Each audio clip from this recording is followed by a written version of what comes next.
So I think I'm gonna get back into Yu-Gi-Oh.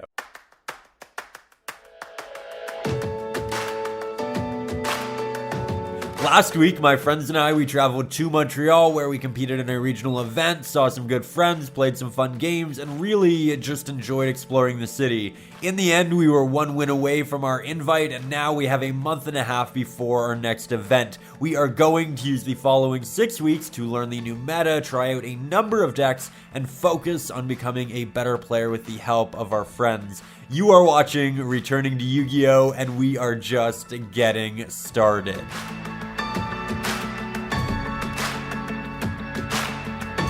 Hey guys, welcome back. Last weekend was absolutely incredible, but going forward, what I think we're going to do, we're going to playtest a couple of different decks over the next 2 weeks. We're going to pick our favorite, then we're going to heavily invest time into that before the next regionals. The first deck I'd like to try is Lunalights, as it is essentially a rank 4 toolbox.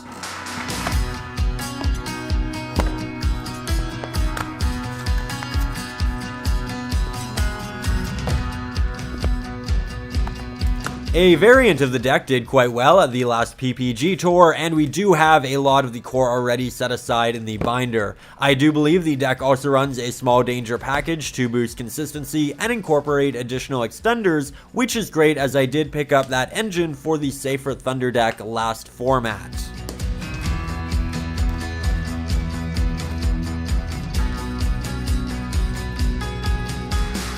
With that said, I do think I am missing a couple of cards, so we're going to get packed up, head down to the shop, and pick up what we need.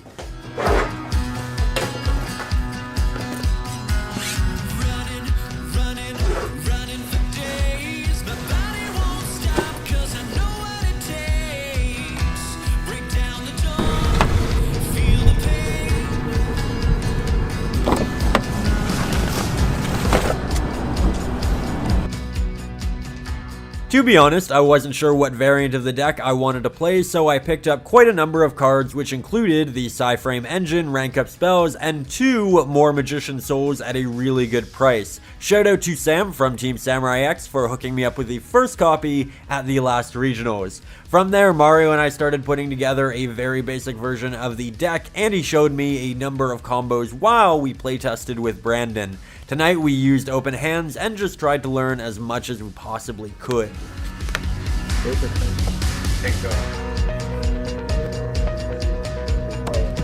test, time to get special. This yet. We're not worried about this. Not that. Something. Oh, I found, yeah.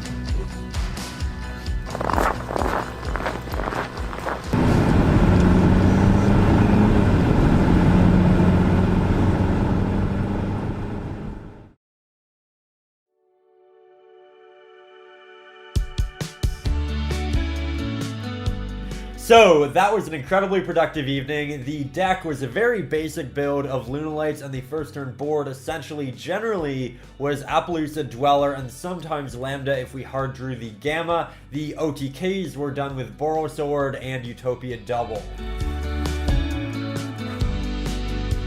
Now, I do think these are good strategies, but I have heard a lot about the Time Thief version, and I'd like to give that a try. I'm going to begin editing our extra deck by throwing in a Time Thief Redoer and Perpetua. These two will help us build a new end board and incorporate additional interruptions with the addition of the Time Thief Trap card.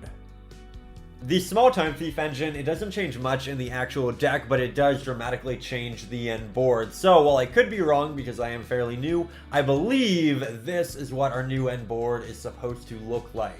So as you can see, we actually have 4 interruptions. The Lambda searched a Gamma to our hand in the end phase thanks to Redoer. Perpetua can attach the Time Thief Trap from deck to Redoer, which allows him to spin a card from the opponent's field to the top of their deck. Once the trap is engraved, we can essentially use it as a DD Crow, and IP allows us to go into Unicorn, which is our 4th disruption.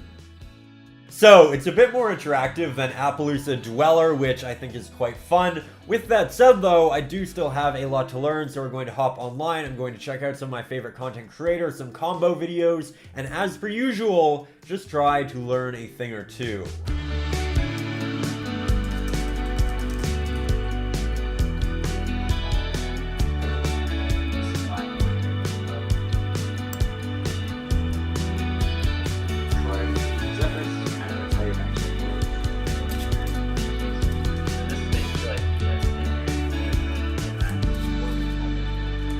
Definitely learned a lot there, and if you are interested in building Lunalights, I heavily recommend Sir Eminon's channel. He has hour-and-a-half videos entirely focused on combos. He has different matchups, he has different variants of the deck, and it is just such a great resource. I watched a lot of the videos. I'm definitely going to watch more, and I'll also link his channel in the description, so when you're done watching this video, if you're also interested in learning more about the deck, you can head over there. With that said, it is getting rather late and time for dinner. I am personally in the mood for breakfast, so let's go make some food.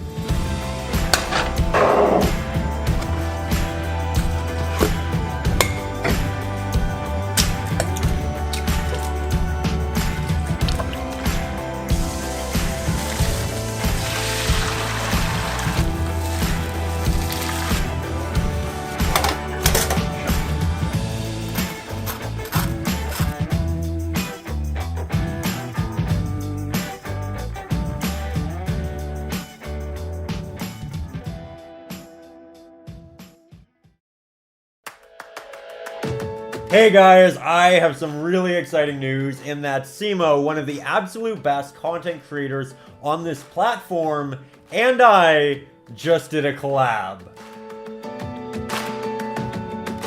In it, we opened the first 10 packs ever released, built a deck, and then played a game. It was ridiculously fun. I got to add my boy Hungry Burger to the deck, and while I do think he did draw a little better than me, with, well, the fact that I couldn't out a 1500 attack monster, it was still an incredibly good time and definitely worth a watch.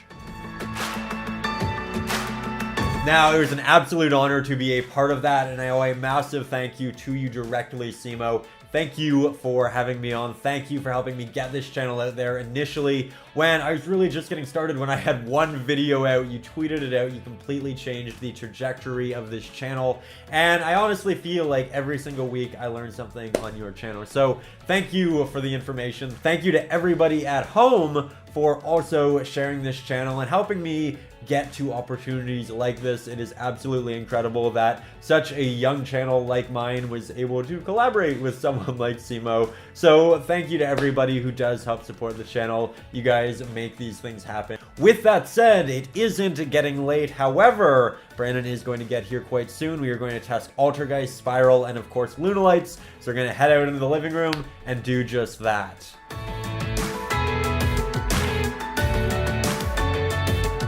Brandon and I, we had a really great time over the next 4 hours. We joked around, and admittedly, he won the majority of the games as I was still having a difficult time figuring out which cards to interact with. As the playtesting continued, we realized that we were going to be late to cards as we were looking at a clock which was an hour off. And so I decided last minute to jump back to the original version, which focused on an end board of Appaloosa, Dweller, and Lambda, as it was going to be a bit easier to kind of learn the deck through.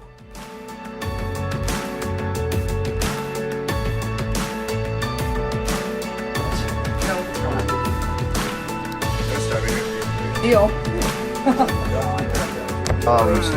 Effect? Discard?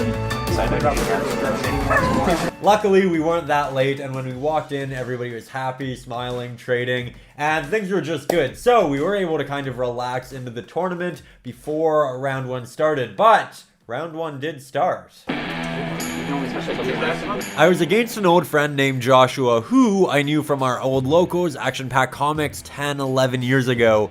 I did win the dice roll, I opted to go first, and drew a fairly average hand.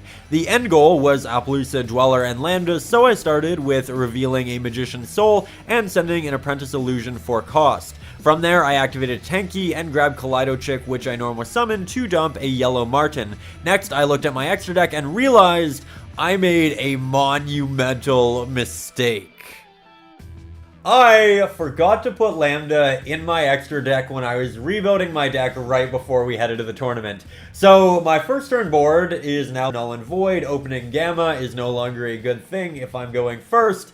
This is what my deck list actually looked like for the tournament. Now, this is definitely not an ideal deck list. It could definitely be improved in a number of ways, but this is what we are going into it with, and in the very least, I think that it'll make for a rather interesting week. With that in mind, the next play was to pop the Tanky with the souls, and I drew into a Jackalope, which I activated. He hit a Gamma, we specialed, then drew into a Snake, which we also special summoned. I now had more than enough to go into Curious and dump my Perfume. The dangers drew me into a Foolish, which I did use on Zephyros, and things were moving in the right direction. From there, I discarded a Gamma for the Perfume's effect, and searched a Tiger, which meant I could really start playing.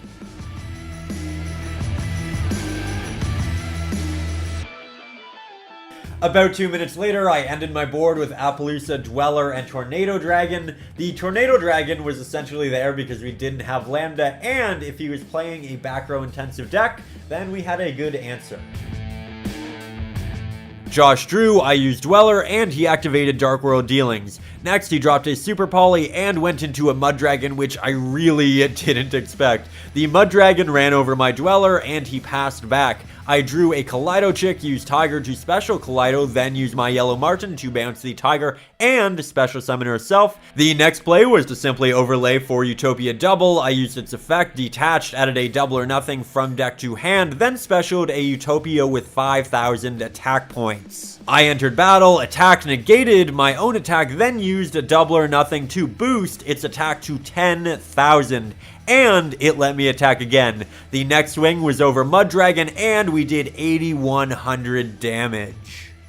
So that was an absolutely crazy first game. I really had to big brain that first hand, then deal with a completely broken board. Luckily, Utopia Double did swing us the win.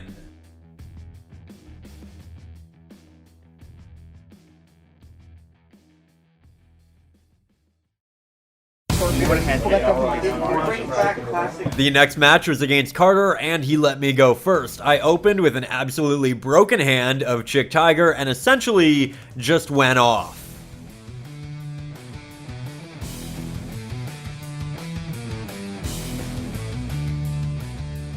At the end of my 3-minute turn, I found myself with an Appaloosa and a Dweller, which wasn't bad at all, but admittedly could have been a little bit better. With that said, we are still just learning. Carter started with an Upstart and dropped a Shaddoll Fusion, which actually is really scary, as Winda is an absolutely insane card. He thankfully summoned an App Cologne and attempted to negate Appaloosa, which I of course negated. The Shaddolls Engrave didn't get their effects thanks to Dweller, but he did run over Appaloosa with his fusion. In main phase 2, he set a monster and a card in the back row before passing back. I drew, tunneled into Phoenix, and popped his back row, which he couldn't use because of Dweller. From there, I built my board, summoned a Borosword, then Utopia Double just for extra insurance. I then moved into battle phase and swung with Double into his Shaddoll. Unfortunately, in a crazy turn of events, he dropped a damaged Juggler and took 0 damage. At this point, I was essentially in a little bit of shock. I had no idea that this card existed, and I had just used so many resources to get me to this point, and now Borosword, it couldn't even OTK this turn. So it was a crazy situation. With little option, I swung Borosword into his face-down monster, which ended up being a Falcon. He then special summoned a Wendy face-down defense, and I also attacked that. With it, he special summoned a face-down dragon, and well, from there, it was Carter's turn. He flipped the dragon, he bounced the Borosword, made Tornado Dragon, popped a Tiger, and set a monster. On my turn, I summoned a Chick and realized I still had a 5,000 attack Utopia. My next big move was to summon my Dugara's double Utopia's attack, and then I went into Unicorn to spin his face-down monster. Next, I enter battle phase, swung with 10,000 into Tornado Dragon, leaving him with 100 life points, and Unicorn, it attacked for game. That was an absolutely wild game. I didn't see the damage juggler coming, and I really didn't know if I'd be able to win because, again, I used so many resources in that first play. With that said, we did get really lucky, and if he had made Winda, I think we would have lost. So, like, extremely lucky. With that said, moving on to game 2.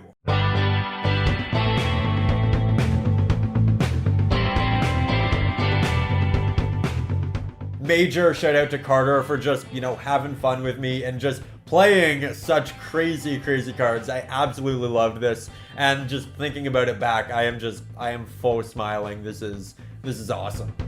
Yeah. Our next match was against Heroes. I played first and started with Appaloosa Dweller. He unfortunately had a Gameciel main for Appaloosa and summoned Darklaw, which I simply couldn't out, so he very simply took game 1. Game 2 I drew and, well, literally couldn't play the game, so despite me using Gamma on his turn, he was still able to OTK without a problem. Now, while we did hard lose that one, I did side a Lightning Storm for the second game, knowing I was going first, which I did want to note because I think it was a big misplay. I sided it to get rid of things like Darklaw, but going first, it's really just going to clog my hand, and it's definitely something I would advise against. Even if a card is good in a certain matchup, you might not want to side it into your deck, depending on if you are going first or second. And so while we did lose this match with a hard 2-0, we did take something away from it, and I think that is always just so important. Our final round of Swiss was against Robbie, and he's been coming to the shop for about a month now. It was actually our first time playing, and because we were both pretty new, it was actually a really comfortable, friendly match. I drew a deceivingly good hand and made my generic end board with an additional IP Masquerena. He used Karakuris and other extenders I wasn't familiar with, but I was able to take the game on the following turn with Utopia Double and Boros Sword. Robbie was able to OTK me game 2, and we went off into game 3, where, well, he built a board, I started going off, he Nibiru'd me, and, well, we ended in a tie. The time was called, and honestly, that wasn't the worst result. I was really happy with this match. I felt like we both had a really good time. And I'd like to know that while we didn't top with the Lunalight deck, there are definitely big improvements we can make to it in the future, both with the actual card choice and with the lines of play. So, really excited about this just kind of going forward. With that said, it is a Saturday night, and we still had a lot to do, so let's get to that. So the night, it was far from over. An old friend from high school, Kyle, actually decided to get back into the game, so Wesley and I helped him work on his Blue Eyes deck. Initially, he was trying to work with a lot of the classic cards from 2003, so we worked in a lot of the modern Blue Eyes support and started showing him some of the larger combos and synergy. Now, as you guys know, I used to love bodybuilding. I couldn't get enough of the sport, and Kyle, he is definitely the same way. He competed at a number of shows, did some really impressive transformations, and to say it simply, he was great at it. He is definitely someone who excels at what he puts his mind to, and so I have no doubt that a couple of months from now, he will be making some big plays. From there, pizza was ordered and our first late night of Monopoly began. We had 8 of us playing, laughing, and really just having the best time with people we loved. I know I say this a lot, but I was looking around and yet again, I was reminded by how much I love this community and Yu-Gi-Oh! For bringing us all together. It doesn't matter whether you are winning or losing. It's amazing that this game, it provides us with an excuse and opportunity to get together weekly and just have the best time. I love these guys, and having old friends like Kyle show up, it makes the experience so much better. Overall, yet again, it was a fantastic evening spent with fantastic people, and I can't get enough of these games. So there we have it, week 1 with Lunalights. It was definitely a really good time, and we can definitely make some big improvements. So make sure you tune in next week where we maybe fix it up, we try a different deck. There is a lot to do in the next month and a half, and I'm really excited for Yu-Gi-Oh! Really just the next year down the line. There's a lot of really exciting things coming. But with that said, I would like to say a big thank you to you specifically for being here, for being a part of this journey. I talk a lot about the IRL community and how fantastic the shop is, but I get so much joy each week in reading the comments and responding, and I want to say a big thank you to you. I feel like so many of us are really starting to create a real friendship. There's a real back and forth every video. So to all of you who are really dedicated to the series, who are talking to me on all of the episodes, thank you. I absolutely love that. And I think this is an amazing, amazing community. I have been so happy over the last 3.5 months, probably happier than I've been in the last decade. So thank you for being such a big part of that. I love what we are building here. It is definitely something special. And as per usual, I do want these videos to get out there. I do want to build this community. I do want to continue making this something even more special. So if you haven't already, consider sharing this video on your Twitter, Facebook, with a friend, that sort of thing. It helps the channel immensely, and it really does mean a lot to me. So thank you so much for taking the time. I will see you guys next week with a brand new episode of Returning to Yu-Gi-Oh! Oh, that was a good one. That was a really good one. Okay, go team.